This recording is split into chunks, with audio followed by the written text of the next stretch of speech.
मलाई पनि जिन्दगीले अनेक परीक्षा लिएको छ। जति बुझ्न खोजे पनि नबुझ्ने पीडा दिएको छ।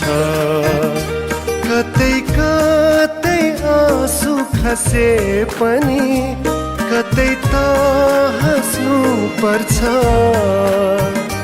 जति नै दुःख परे पनि जीवन सम्झी बाँच्नु पर्छ। देशको आफ्नै कथा छ, परदेशको आफ्नै कथा छ।